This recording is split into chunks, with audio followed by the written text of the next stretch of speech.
Hello, and welcome aboard to this episode of the We Are Reading One Piece podcast. This is a podcast dedicated to following the entire story of One Piece from beginning to end as we focus on each volume. We keep the discussion spoiler-free for new fans of the series, so this is the perfect place to follow along, whether you're new to the series or just want to revisit the world of One Piece with us. This week, we will be covering the second part of Volume 57, Paramount War, which covers chapters 558 through 562. My name is Joel, and I'll be your host. Joining me today, we have Sean. This is Sean. We have Evan. What up? We have Cody. Are you ready for war? What is it good for? Absolutely nothing. Nothing. Yeah, that song always makes me think of Rush Hour. That or It Small Soldiers. makes me think of Small Soldiers. Yeah, Okay. those are the two. Oh, that Rush Hour. Okay. But yeah, Oh, so we that's are right in the middle of the war. We've seen some pretty epic stuff so far. How you guys feeling about this arc as we go into it? It's pretty good. Yeah, it's pretty good. It's all right. You know, it's a little hype here and there. So hyped. Yeah, so let's just get a little recap from where we left off. Whitebeard kicked things off by starting two massive sea quakes, but Kuzan intervened and froze them in midair using Ice Age. Luffy's group was caught at the top of one of the waves, causing them to be stuck in the air. The Navy forces clashed with the pirates in an awesome display of power as the citizens at Sabaody watched. Little Oars Jr. attempted to save Ace, falling short just out of reach as he was defeated by Doflamingo and Moria. Kobe and Himepo hid from the fight as they realized they were in over their heads. While in hiding, they witnessed Admiral Sakazuki kill one of the soldiers who tried to avoid fighting. Here, they also learned that Ace's execution was being moved up ahead of schedule. Luffy's group overheard this plan as well, while aboard the Navy ship stuck at the top of the ice.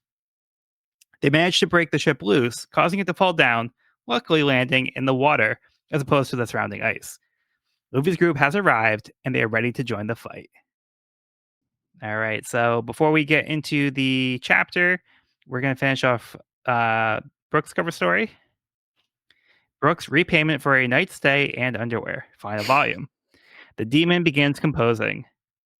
Instead of asking for his help to save the kidnapped girl, the cultist requested Brook to repay his debt, so he begins composing music. Sure. Yeah, I guess. Yeah, I think this one's been a little weird. A little weird. A little weird. It started off so strong though. Like the first cover we got for this story was the best. I'm going to be blunt. Brook for me, I love him, but his character can kind of be summed up as he started off so strong. Yep. Yeah, but yeah. So I do think that the anime does kind of flesh out some of these cover stories a little bit, and I think this one definitely benefits from having a little bit more details. So even though it's not canon, but I do think it kind of gives a little bit more depth to this story in particular. But yeah, for right now, it's basically just like Brook watches a girl get kidnapped and does nothing about it, and then he just starts writing music while people show their underwear that have stuff. Weird direction to take your bard, but okay. I guess. It's like, all right, that's what we wanted. All right, guys, let's do it. All right, but let's move on. Chapter 558, Little Brother. Luffy updates Whitebeard that the Navy plans to move Ace's execution up ahead of schedule, but they were still making preparations. Luffy charges in to join the fray. Ivankov defends Luffy as Borsellino tries to blast him with a beam. As another beam charges, Ivankov is shocked to see this one come from his friend, Warlord Kuma. Moria's zombies are wiped out by Jinbei splashing seawater over them. From the platform, Ace shouts at Luffy to leave and that he shouldn't be here. He tells him that he has his own friends and doesn't need to be saved by a weakling like him. Luffy is unconvinced and continues his charge, shouting that he's his little brother. As everyone wonders if that means Luffy is Roger's son too, Sengoku announces he's actually the son of Dragon the Revolutionary. All right, so a little bit to unpack here. Where do you guys want to start? Well, if we thought Gold Roger's son was bad enough, like Yeah, Luffy may not be Roger's son, but he is the son of somebody else who's also dangerous to this world. So, Yeah, there seem to be some very big implications from this reveal that I don't even think Luffy's aware of. yeah. It's kind of cool seeing all the warlords' reactions here. Yeah, because I when love Luffy Mihawk. found out... Nothing would surprise me at this point. So good. Yeah, because when Luffy originally learned that Dragon was his father, he's like, I don't even know what that is. Like, I don't care. That's fine. I have a dad? Yeah. Right. For me, and this is something that I would need to go back and like double check. Anyway, even just like in this chapter, it's like this is just, I feel like, a risky move for the Marines from a PR standpoint. Depending on whether or not people know Garp's full name. Because I feel like if you, Monkey D. Luffy, son of Dragon the Revolutionary, we have the hero Monkey D. Garp. What's the connection here?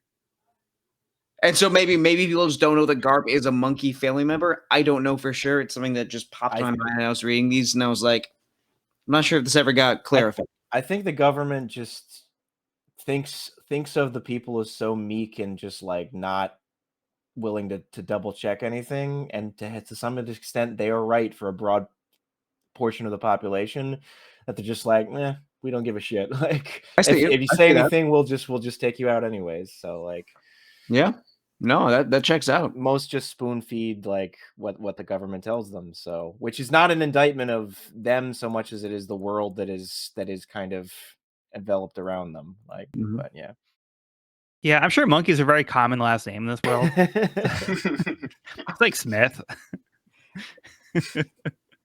We have goat people. We have, I mean, I believe it. I believe it. Smith D. Luffy. No, but I don't know, because I do think that's an interesting point, because everybody else seems to be aware of who Dragon is, but I don't know if they know Dragon's last name, because nobody else on the Straw Hat crew put together Luffy's connection with Dragon. So I'm not sure if Dragon's last name is also common knowledge. So I guess to your point as well, I don't know if Garp's last name is common knowledge. Luffy's full name is common knowledge. It's on the wanted poster. Right. But yeah, so it's like we don't know who knows whose last name, I guess. Yeah. But I think what Sean said definitely gave me a little more suspension of disbelief as far as this goes. Yeah. Yeah. But also, damn, they know Luffy's dragon spawn now. Crazy. Dovahkiin.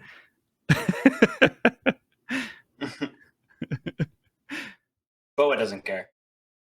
Yeah. Yeah, that's like more of like a win for Boa. Yeah. Smoke just goes, oh, that's why I jobbed. That's why I took Leo. I get it now. I say that as a Smoker fan. It's literally his function. It really is. Yeah, so we also find out that the Navy has decided to move the execution ahead of schedule, which luckily has gotten to both Luffy and Whitebeard. So now they have that knowledge, so they can try to work around that, hopefully. That they might be able to plan a little bit better, knowing that the Navy plans to do this, but it seems like they're not quite ready to do that, because they have something that they're working on first. They have something to try to set up and put into place, but it's not exactly clear what that is yet. Which Whitebeard does pick up on, which it seems like Sengoku wanted him to pick up on. So kind of like brain fight. Let's go. Yeah. Old cat and mouse here. Yeah. I wish it would have been great if Jinbei was the homie back during Thriller Bark. would have been a Would've much helped. quicker. Yeah, depending on whether you like Thriller Bark or not, it would have been much quicker for better or worse. Yeah, it is funny to see like how easily Jinbei handles the zombies after we had the whole arc about them. But counterpoint is Throw a Bark is an island, so there's no actual seawater within proximity. So the zombies were pretty much safe from the sea as a whole because like they were always traveling like on the island. So yeah, they don't readily have the seawater available to just splash on them.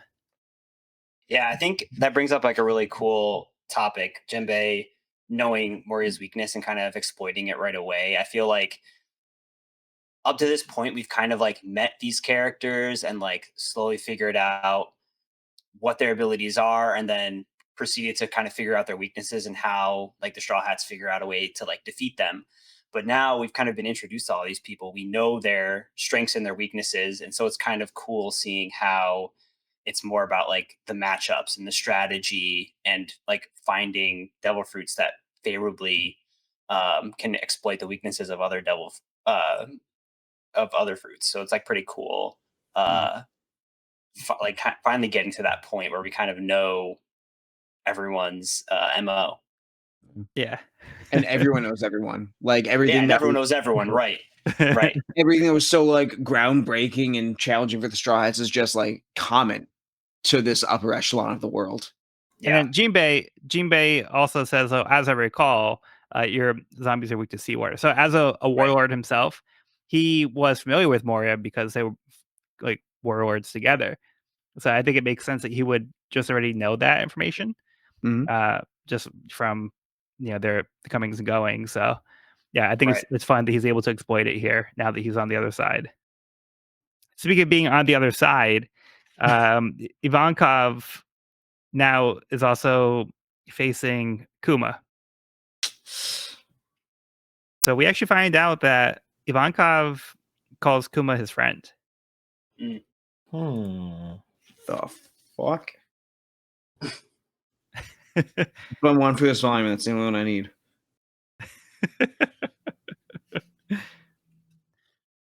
Wowie.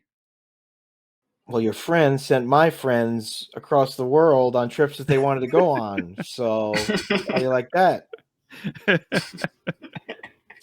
So I am not sure how I feel about it, if I'm being completely honest with you. So if you have some perspective, I greatly appreciate it. It would be great. You seems like you know this guy. I'm trying to get a read on him.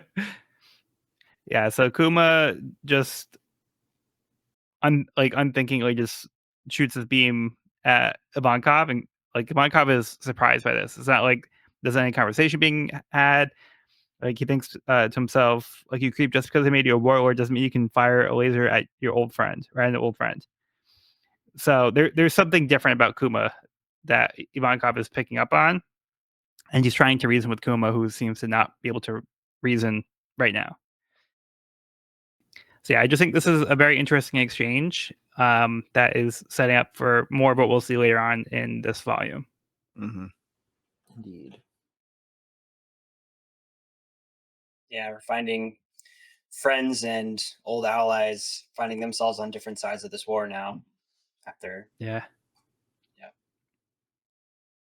it is really nice seeing like how much of a timeline there is to this world without it overshadowing any of the current goings on, because there is so much substance to like the current moment. Because I feel like in a lot of series with, I guess, very detailed, very long running worlds, sometimes the past can bog down the present. And with One Piece, this is solely a supplement to it. Yeah, for sure. Yeah, and we also have this moment too where Ace tells Luffy that he doesn't have any room for him in his life, and like he doesn't need to be saved by a weakling. He's like, I have other friends.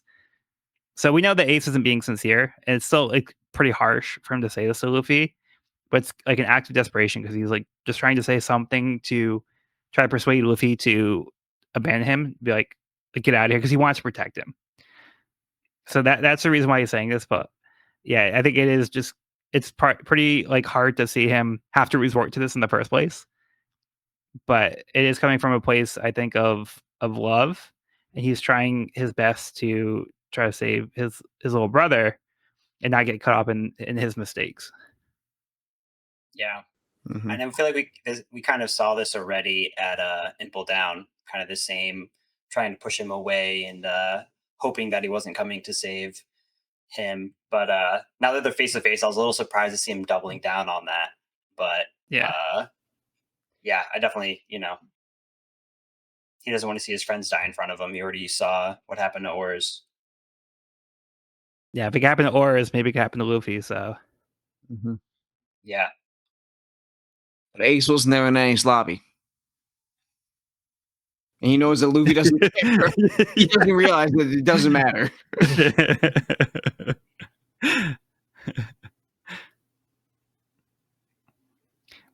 Yeah, I also like at the end too, where like Whitebeard tells Marco not to let Luffy die. Mhm. So like he seems to be kind of like winning over Whitebeard a little bit. What could this mean?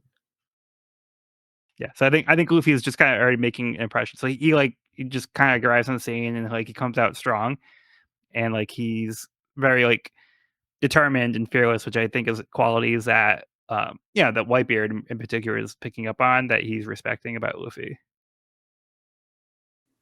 Hey, do you guys have any other thoughts before we move on? I'm good to go. Okay, now just before we move on, I actually also wanted to add something that I thought about from what we actually read in the first part of this volume, was that there was a contrast I didn't really pick up on between how Garp was handling the situation and how Whitebeard was handling the situation, because we saw Garp kind of sit down and blame Ace. He said, like, I didn't want this for you. Why did you do this? Whereas Whitebeard told Ace, it's my fault. Like, I'm the one that told you to do this. So the two kind of like father figures I think Ace has in his life had very opposing ways. So yeah, I think Garp was just more blaming Ace for causing this, whereas Whitebeard was being more of like a protector for Ace, and being like taking on like the sins of his son, kind of deal, being like, this is my burden. Like, I don't want you to burn yourself for that. So I just thought it was very interesting how they had kind of like opposite ways of reacting to Ace's situation. That's a really good point. That's true. That's a great point. Yeah. And Garp's Yeah. inaction and Whitebeard's action as well, Mhm. just like generally speaking. Garp's Exactly. kind of like, my hands are tied, and like Whitebeard is literally going to war over Ace. Yeah, that's what kind of got me on that train of thought, because like you said, Garp like kind of sat there. Like, so he's pretty much putting duty over family, whereas Whitebeard is putting family above everything else. That's a great point. Yeah, I just wanted to mention that before we moved on, so we can kind of keep that in the back of our mind as we go through the arc. Okay, moving on to the next cover story. Limited cover series number 18, Zoro's Where Are They? What a Pain, Volume 1. The giant tombstone on the outskirts of the ruins. Zoro and Perona explore the island, while Zoro tries to figure out where his friends are. What a drag.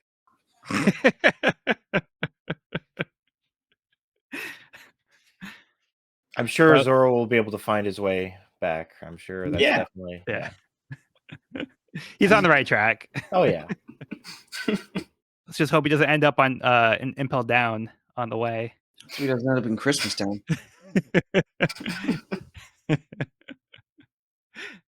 Okay, getting into the chapter 559, Destiny. As Ace witnesses the chaos of war ahead of him, he accepts whatever his fate may be, whether it is to be rescued or killed here. As the fight ensues, Buggy's subordinates encourage their captain to make a move on Whitebeard now. Whitebeard notices and calls out to him. Buggy declares he'll take the Emperor's head, but Whitebeard proposes they join forces for now, and he can try to take his head later. Buggy accepts, earning the respect of his crew, not realizing they are being manipulated. Whitebeard contacts his fleet and gives them orders to reposition and take out the Navy ships on the sides, but Squad is unaccounted for. Sengoku and Garp note that Whitebeard caught on that something was amiss and didn't take the bait. Jinbei holds off Moria while Smoker takes on Luffy. Smoker now understands why Dragon helped him back at Logtown. Hancock is furious that Smoker would attack Luffy and threatens to tear him apart. As Ivankov pleads for Kuma to recognize him, Doflamingo says it's useless, as the real Tyrant Kuma is already dead. A lot of great panels in this chapter. The whole the one long one of Ace, the snapshot of everything burning, Luffy and Ivankov fighting the Marines, Jinbei versus Moria, Luffy versus Smoker, that final reveal with Kuma. It's a lot of great moments here. Yeah, for sure. Mm-hmm. Yeah, I do like the one where Ace is looking out at the war. Where he says, "I won't fight it anymore. I'm sorry, everyone." And at the very bottom, we have Garp and Sengoku with like a lot of blank space, kind of just standing there, like as at each of his sides. I just think it's very like poetic the way it's set up here. Agreed. Yeah. Ace literally right above Little Oars Juniors is lying down. Yeah. Supine corpse. It's very sad. Yeah, and Ace has like a full on view of everything that's happening. He can see like everything from here, which I think just kind of makes it worse for him. Yeah, it's a certain kind of torture. Yeah, he's giving up his agency. Mm. I love Whitebeard and Buggy's interaction.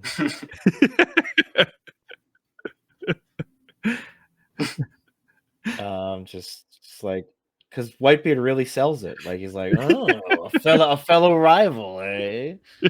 We are evenly matched, you might say. It's like These Navy guys are giving me a pretty hard time. You think you can put me out? Sonny Jim Carew. As he's been standing there the entire time, not moving. Like, I'm paralyzed in fear. I can't move. A strapping young clown to help me with these chores. I might even give you a butterscotch candy if you're good. It is pretty cool to see Whitebeard at work, though. I mean, like, he's kind of just like standing here stoically, like moving the chess pieces and like formulating, like, in the face of all this chaos and more, like, he's very cool-headed and calm. And like you said, he like hasn't moved an inch since this war started. And even here with Buggy, he quickly, turns an enemy into an ally to fight along his side. So it is kind of cool seeing the Whitebeard doing his thing. Yeah, it's not like he's standing there being useless. It feels like it's calculated. Mm-hmm.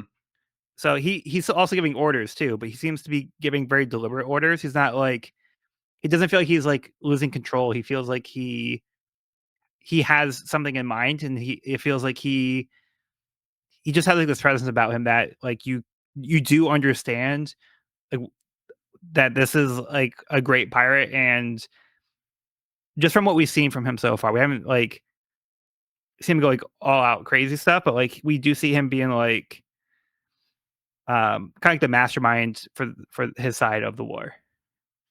Yeah, it seems like he's just standing on his boat staring down Sengoku, trying to stay like one step ahead, and he's like moving his chess pieces into place, trying to stay ahead of Sengoku, whatever he's plotting. Yeah, which seems to work. I mean, even here we see Sengoku be like, he didn't take the bait. Yeah. Yeah, because he does give the orders to attack the ships on the side. So yeah, I think the fact that like he has some kind of information, because Luffy gave him the details that like the Navy was making the preparations, he was able to kind of recognize that there was like a setup happening. So he was able to pivot and not fall for the trap that the Navy was trying to set up for him here. It's cool seeing these two adversaries' minds kind of like working around each other. Like they know, like they respect each other, and they know that they're making smart decisions, so they have to make smarter decisions. So it's like they're kind of like, it's cool kind of seeing them exchange blows. Yeah. And speaking of exchanging blows, on the next page we see Luffy and his old nemesis Smoker going at it. Still at it. The matchup. He's like Luffy's kryptonite. Love that. Just not a good matchup for Luffy. Yeah. From the start of the Grand Line to halfway through, there are still some things he just can't overcome. Yep. Yeah, but luckily Luffy has somebody on his side to help him out against Smoker. And I love this exchange with Hancock and Smoker here.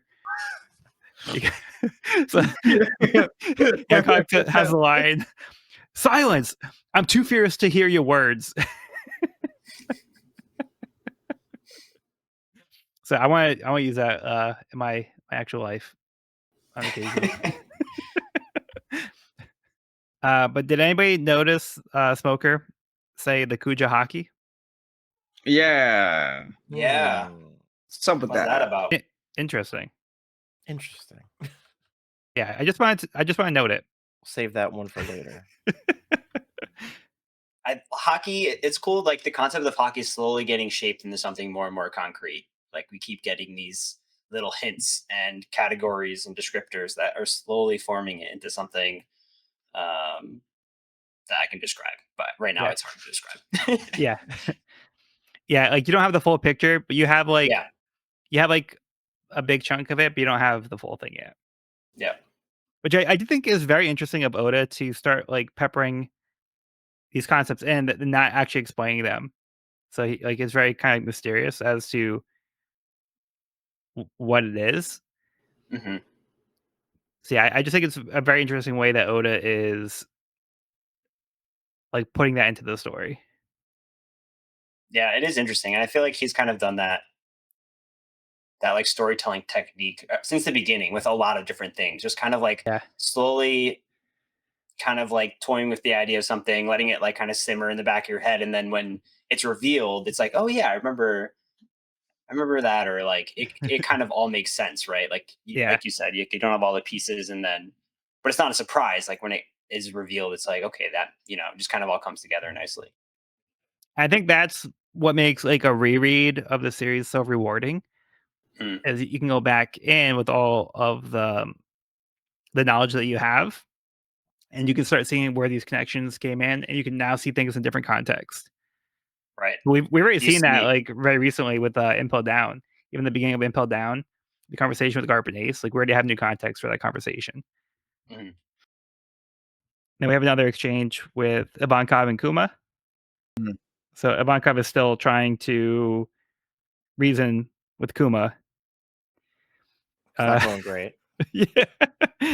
So cut it out. It's me. It's me. Don't you remember this face? Like, how can you forget this face? I mean, seriously, how could you forget this face?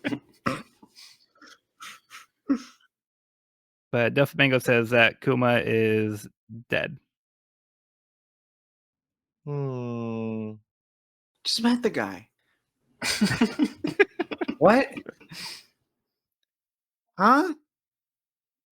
What? So we'll get those answers soon. What? Confusing. All right, but for now, you guys get to move on. Yeah. Good to go. Yeah.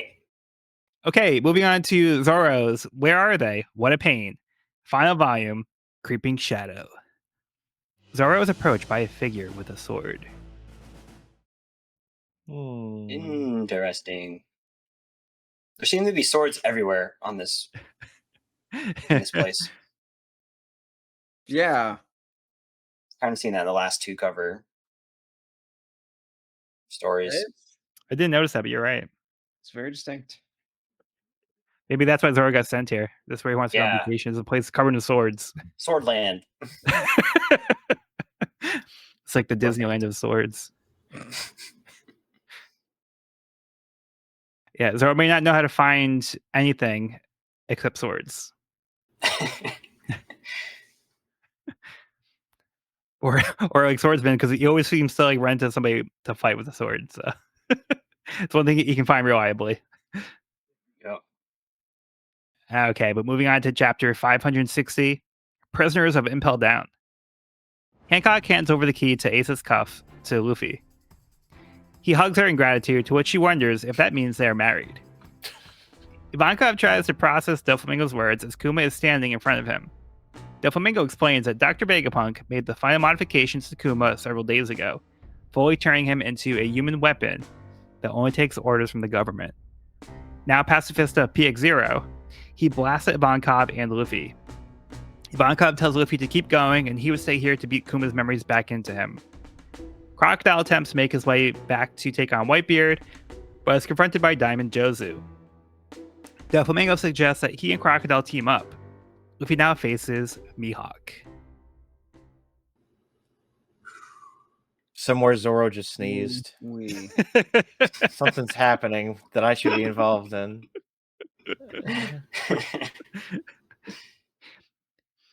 Luffy beats Mihawk right here and ruins Zoro's dream.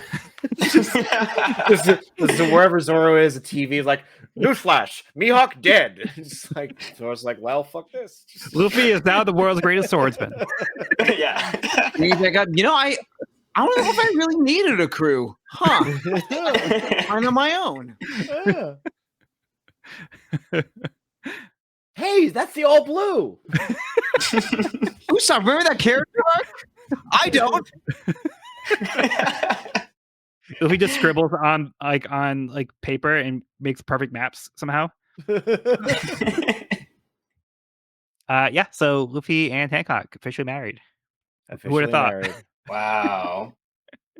This is getting a little mature for my Christian tastes, I have to say.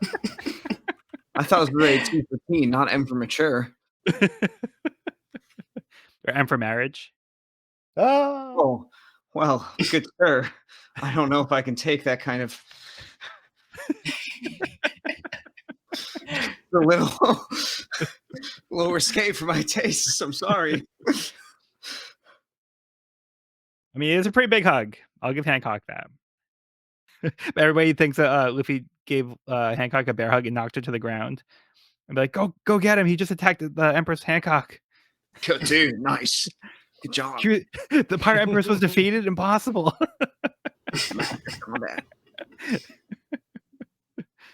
Boa really has proven to be a very powerful ally for Luffy. Yeah. Very powerful. Yeah, considering where things started with them and where they are now. Yeah, things are working out pretty well. So yeah, Boa's been a huge help. And now Luffy has the key to Ace's shackles. Yeah, that's huge. It's big. And we also get another classic Boa looking down so far that she's looking up.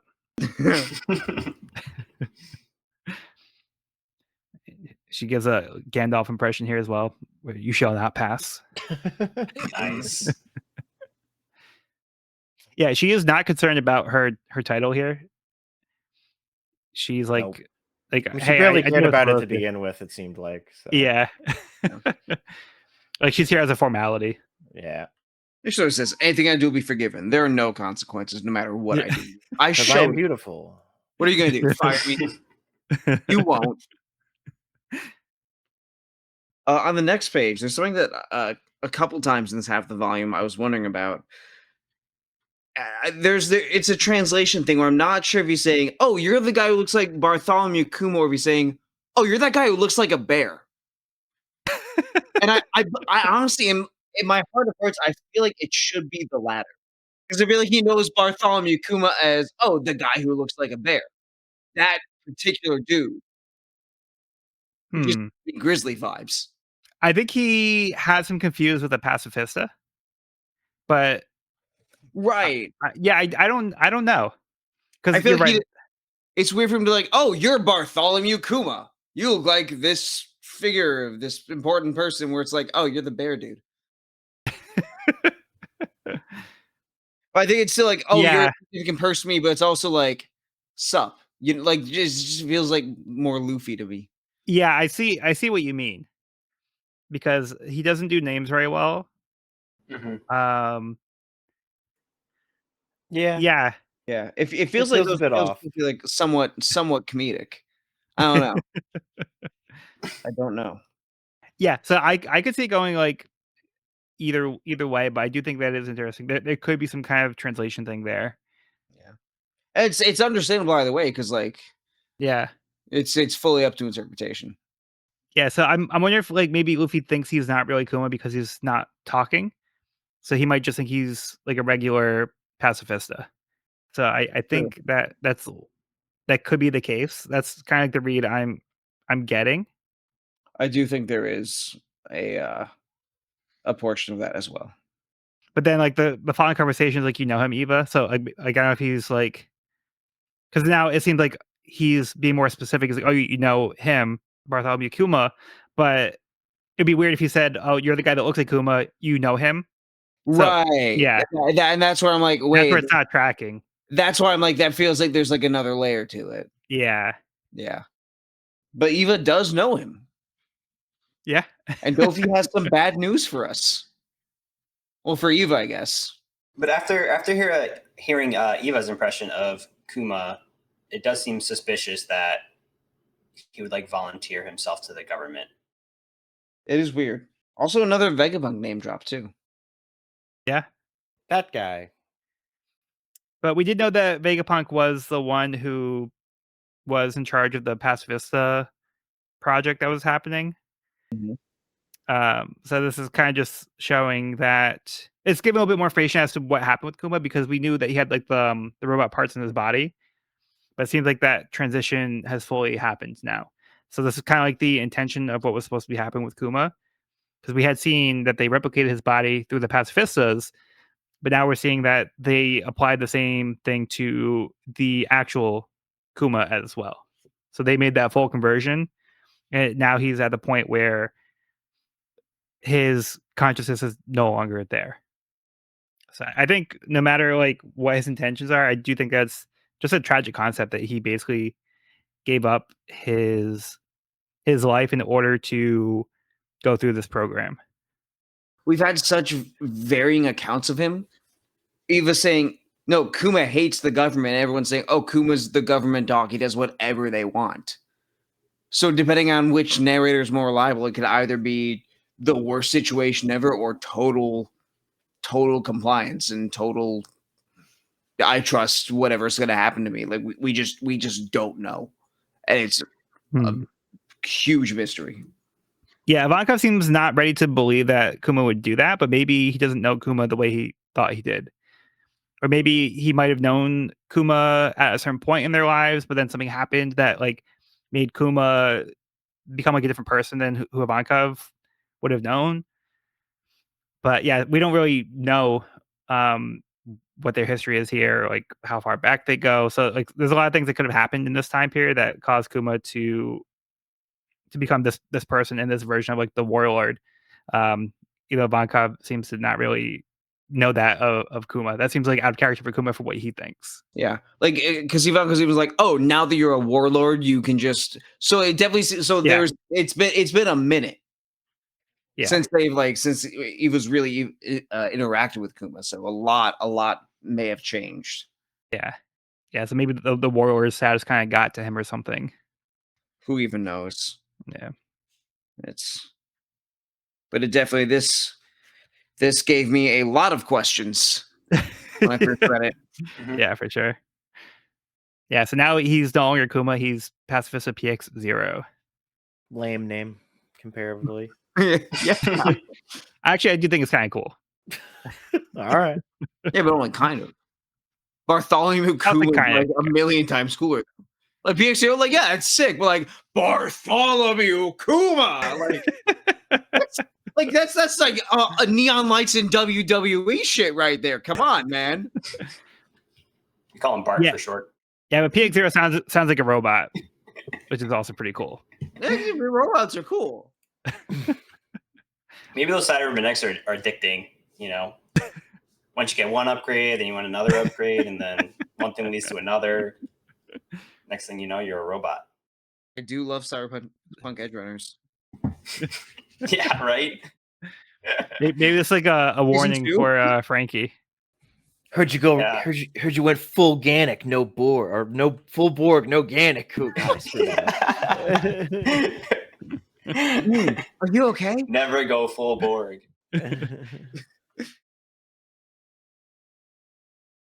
Yeah, and then there's also this moment where Luffy thinks back where Kuma had said, we'll never see each other again, farewell. So now Luffy's realizing what Kuma meant by that. Because Kuma knew that this was going to happen to him. So he would no longer have the ability to converse with Luffy. So yeah, this is the last time you guys see me. See ya. What is up with this guy? Yeah. Doesn't add up. Yeah, and we end the chapter with the cool fight with Crocodile and Jozu. And a sick galaxy wing from Eva. I just don't want to miss that. That's Oh yeah, that one's pretty sick. Yeah, that's pretty cool. He's literally just winking super fast and doing it so many times super fast. It's so much pageantry. It's like the Gum Gum Gatling. Yeah. I think that Gum Gum Gatling is a popular attack. Everyone seems to have their own version of that. Yeah. I mean, like Gum Gum Gatling is like a reference to JoJo's, and in JoJo's it's a reference to Fist of the North Star. It's just a tradition, and even in One Piece it keeps on spreading, which is beautiful. But yeah, Jozu pulling some weight here, hitting Crocodile, who you knew for so long as the guy who could not be hit. Yeah. Just sends him flying. Mm-hmm.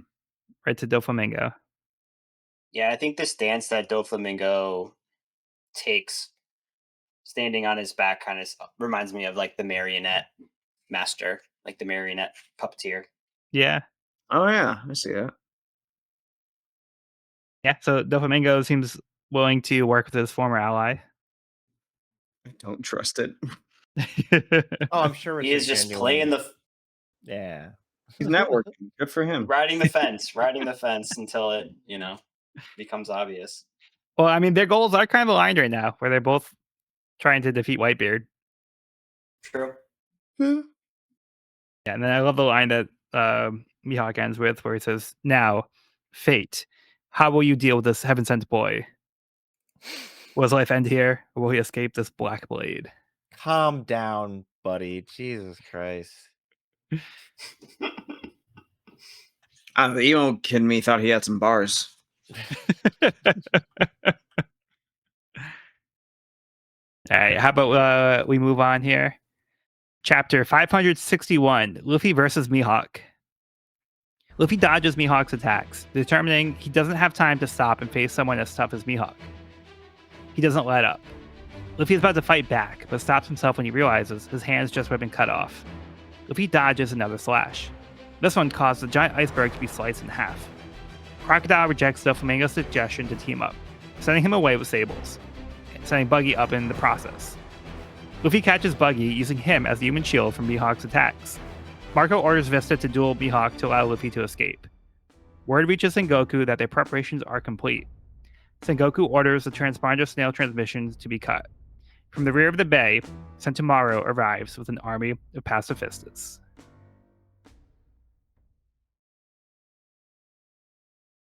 What was any of that? What was this chapter?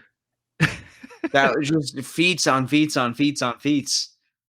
That was Luffy versus Mihawk, chapter 561. Yeah, but I can't comprehend. Like, what was that, dude?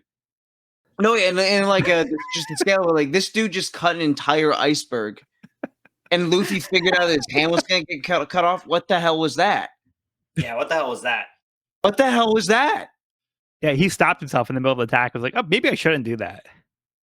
Right? Like that's got to be a first. Luffy is always like punch first, think about it after. Right? Always.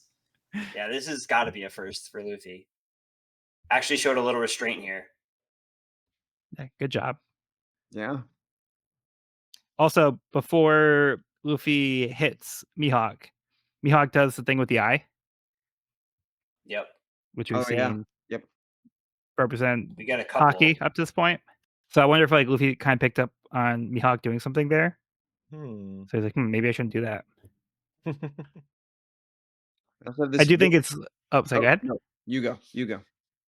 I was just gonna say, I think it's cool, like with the panel where Mihawk slashes down on, like, saying on the sword. Oh yeah. Yeah. That's all I wanted to say. No, that was my favorite panels in this whole chapter. All these things where Mihawk's literally scanning the crowd to pinpoint exactly where Luffy is. But yeah, like this Vista guy seems pretty strong.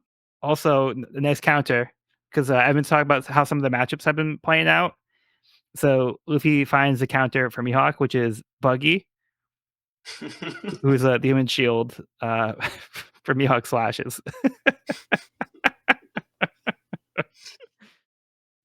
Luffy just like clocks Buggy flying in the crocodile sables and is like, "Oh, that's exactly what I need right now." Perfect. And Mr. 3 is like, "Why are you getting dragged into other people's fights?" And the Mihawk touches on something that's been I feel pretty apparent in this stretch of chapters since Luffy's crew is separated. It's not his power techniques. He possesses some quality that makes people want to help him. And in these powers, that is the most formidable power of all. Yeah. I also wrote that line down. I was like, wow, that's well said. And really sums up the topic that we've been discussing for forever. Like, I don't know, ever since Luffy started manning a crew. Yeah, I think these past few arcs have been like a perfect example of that, because he's been essentially finding people to help him out in the absence of his crew, because he knows he can't do this on his own. So yeah, I think we've been just seeing that like in full force when Luffy had to. When it came down to it, he was just naturally able to do that. It wasn't like a calculated thing; it's just something he naturally does. Yeah, because he would be here by himself if he had to. Yeah, and then Mihawk also seems to think like he's kind of reluctant. Like he feels like sorry that he has to try to take on the one that Shanks had bet on, because he knows that this is the boy that Shanks like spoke about so highly. So he kind of, I think he's kind of like seeing this as kind of like a test for Luffy. Like Mihawk's not necessarily like holding back, but like he doesn't really want to be the one to ruin Luffy's chances, because he knows what he means to Shanks. So I think it's just interesting to see that play out when Mihawk kind of recognizes, I think, what Shanks is kind of seeing in him a little bit too. So he sees like, oh, there is something kind of special about this boy. Far cry from where he was at Pirate. Yeah. Yeah. Yeah, because what Mihawk had said to him back then was, Pirate King, that's the loftier golden of your friends. And now he's like, oh shit. Yeah,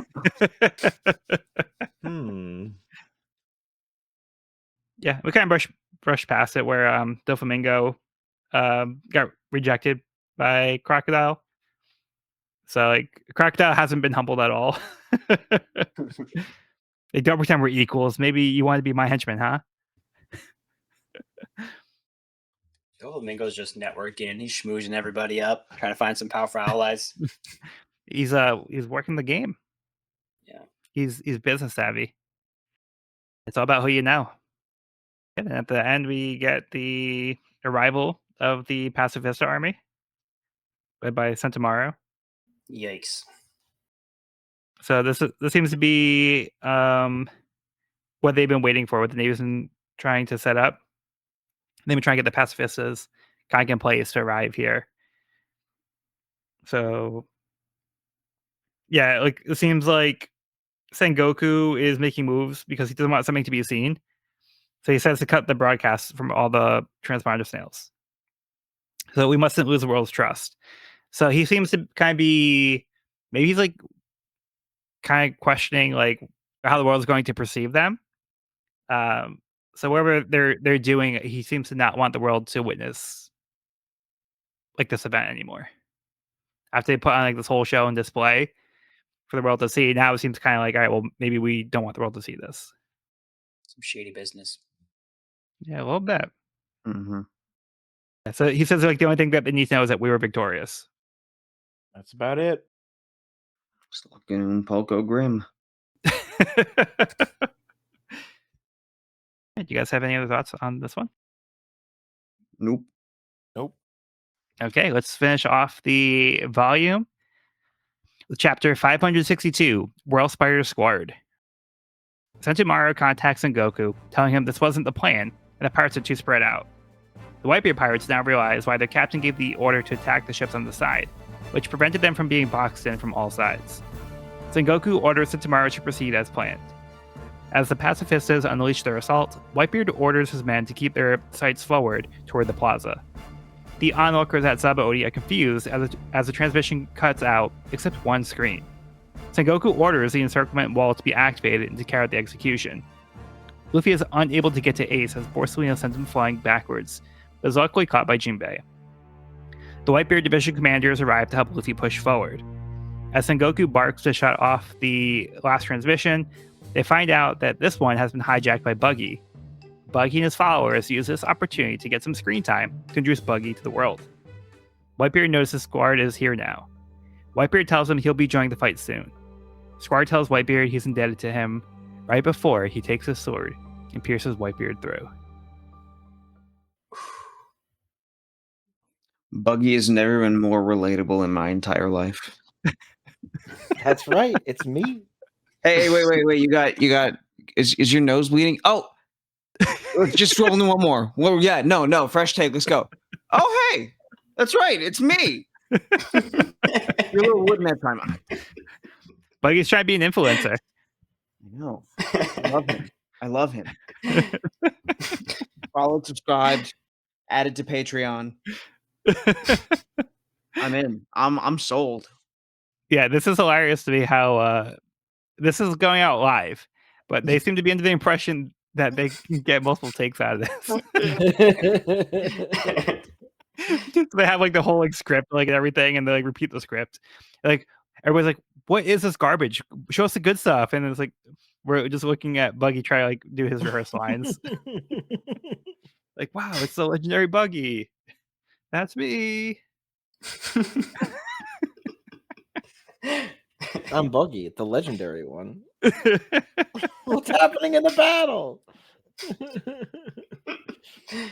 It's like they cut the Super Bowl off, like right at the last field goal, to cut to like some guy in the crowd just like playing with his son, just like, "Hey, how's it going? I'm such a great dad."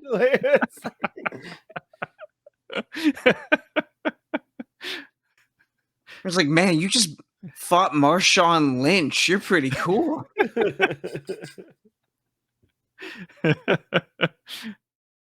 These guys really do love Buggy, though. They are. Oh yeah, it's great. Just so devoted to him So this good. quickly. It's beautiful. I think Buggy has the same power as Luffy. He can get people to join his side. Two peas in a pod. He is our prince, our clown prince. Yeah, so starting at the beginning of the chapter, the pacifists do arrive, but then Sentomaru says that like this wasn't the plan. They're too spread out.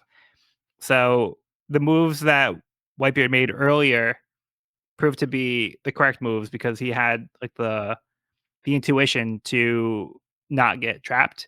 So he kind of set the stage where he knew that the Navy's up to something, so he did something to try to mess up the plan. So they're still being like walled in from the back, but at least like they're not like being walled in on all sides. So Whitebeard was able to kind of mitigate this situation and put themselves in a better position than they would have been if they just fell for Sengoku's trap earlier. He says, "Keep your eyes on the prize." But then Sentomaru also says that we're bound to lose some of our warships. Are you sure? Borsellino says, "Just keep the damage to a minimum." So it seems like they're basically saying we have an acceptable loss. Like we're fine sacrificing some of our pieces if it means taking out their pieces. And the Whitebeard pirates continue to charge forward. The division commanders join the fight as well, so they are trying to clear the way for Luffy as well. They're doing the best they can. But then something goes very wrong. Yes, very wrong. All the networking in the world can't stop this from happening. Squard. Yeah, Evan, what are your thoughts on that? I was shook. I was not expecting this at all. The the last page of this volume hits hard. Like, Yeah, it seems like everything's coming to a head. You know, the war is escalating, and right at their most vulnerable moment, Whitebeard is stabbed directly through and through. Another Through and clean through. shot right through, Mm-hmm. which is not good. Yeah. And I then had all that these note here too. inverted, Yeah, it's like all these. Sure on Whitebeard, know the classic through and through. Yeah. But all of these inverted panels at the very end of the volume really hit hard. I feel like that just absolute horror and shock that we see from Whitebeard's allies is really intense. What a cliffhanger. Yeah, that comes through on the page. Like that's such an awesome effect here. Yeah. Yeah, so it's one of Whitebeard's own that did this to him. After like all this like, family stuff and like the culture, like Whitebeard's been like trying to raise with like his crew. Like we're a family. And it's one of his own family members that like stabs him right through the abdomen. No one saw that coming. Nah. I do love just Whitebeard's expression on the same panel where he gets stabbed. He's just like, what's going on? Like, yeah, he immediately gets the eye open to the next, but on that same thing, he's just like, I guess this just happened. Doing that? Was that a bug bite? Wild. So it's a rough spot to leave this on. Yeah. But hey. But it did seem like Whitebeard was preparing to like enter the fight because he said like I'm going out to fight soon. So he seems to have been holding himself back in reserve for a reason. So like he's been, like we said, kind of calculating in this situation. So he was waiting for the right moment for him to make his move. And it seemed like he was just waiting a little bit longer. Kind of like how the Navy was also waiting for their moment for their preparations to come into place. Maybe Whitebeard had some kind of plan or something. We don't know. Then he gets stabbed, which is probably not part of the plan. Not part of the plan. Not part of the plan. Well, we were just talking about Ace's stance on having his friends fight for his freedom, and I feel like this is going to just ruin him because this is his biggest fear. This is his greatest fear coming true. Yeah, because like Ace has been like accepting whatever's going to happen to him, but like his whole goal has been to get Whitebeard to be the king of the pirates. So yeah, so for him, it's like this isn't worth it because this is actually going against my goal for you. Like I want you to be raised up as the king of the pirate. So yeah, it seems like they've been at opposite like ends of that, but they haven't seen eye to eye on it. But still, like Ace's just kind of, I think, feeling like the pressure of being like, again, like when we kind of saw like the panel of him like looking out at like the crowd and being like, this is all happening because of me. And like I feel like he is just like such like a bad space right now where he's like this isn't worth like all this for me. And so now he's seeing like the people that he care about sacrifice themselves to help him.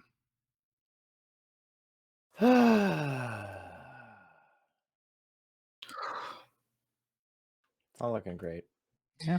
All right, but do you guys have any closing thoughts for the chapter, the volume as a whole?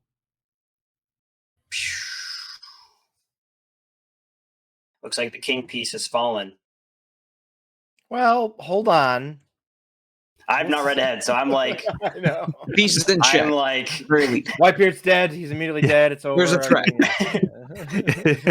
Yeah. Every time someone gets stabbed through and through in One Piece, they die. It's like every time. It's fatality. Every time without fail. Mm-hmm. Yeah, the through and throughs don't do anything. It's like, oh, that's fine. It's just like it's just a flesh wound. No one dies in One Piece unless it's a through and through. That's the rule. So. All right, but that will conclude this week's episode of the We Are Reading One Piece podcast. You can find this episode wherever podcasts are found, at We're Reading One Piece Podcast at buzzsprout.com, or on the YouTube channel at We're Reading One Piece. This is a spoiler-free channel to where we have record the podcast. So if you're new to the series, you can visit the channel there. You can also find me and this podcast on my YouTube channel at Pirate King Codex for more One Piece content. If you have any questions, comments, or feedback, you can reach us at wearereadingonepiece@gmail.com. We'd love to hear from listeners, so if you're enjoying the show, if you have any suggestions on how we can make it better, let us know. Next episode, we'll be starting volume 58. The name of this era is Whitebeard. I've been Joel, and I've been joined by Sean. Yeah, that's me, Sean. Sorry, Sean. You had a little bit of food on your lip. Do you mind? Yeah, that's me, Sean. All right, great. Man, you fought Mr. Morgan one. That's pretty sick. Evan. Thanks for listening. And Cody. Family fun. All right, well, be sure to bring along all of your hopes and dreams, and we'll see you on the next episode. Buggy 2024, go vote. Woo! Woo! Woo!